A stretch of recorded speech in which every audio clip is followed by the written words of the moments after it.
Имаш заплата, получаваш я. И още преди да мине месеца, парите ги няма. Не защото не изкарваш достатъчно, а защото начинът, по който мислиш за тях, те държи на едно и също място. Живееш в свят, в който всички около теб показват успех. Нов телефон, нова кола, почивки, ресторанти. И започваш да вярваш, че това е богатството. Но не е. И точно тук започва проблема. Казвам се Митко, това е Митко Инвестира.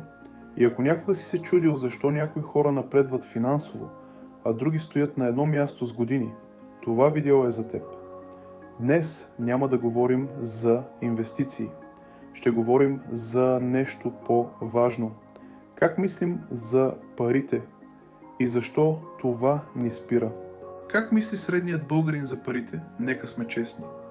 Повечето хора не мислят за парите като инструмент. Мислят за тях като нещо, което идва и си отива. Заплата стрелка, сметки стрелка, разходи стрелка, край. И после пък същото. Парите не се планират, не се управляват. Те просто се харчат. Има едно дълбоко вярване. Работя здраво стрелка, заслужавам да си угаждам. Звучи логично, но е капан, защото всяко угаждане днес е компромис с утре. И не говорим за това да не живееш. Говорим за това да не живееш на кредит спрямо бъдещето си. Най-голямата илюзия – да изглеждаш богат. Ето нещо, което почти никой не признава. Много хора не искат да бъдат богати. Искат да изглеждат богати. Това са две напълно различни неща. Човек с малко спестявания може да кара скъпа кола. Човек без инвестиции може да ходи на скъпи почивки. Човек без активи може да изглежда успешен. Но това не е богатство. Това е образ. И този образ струва скъпо, защото всяко нещо, което купуваш, за да впечатлиш другите, не работи за теб. То работи срещу теб.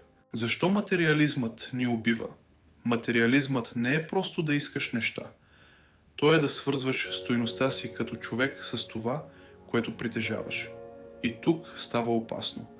Защото започваш да взимаш решения не на база логика, а на база как ще изглеждаш. Купуваш не защото ти трябва, а защото всички имат.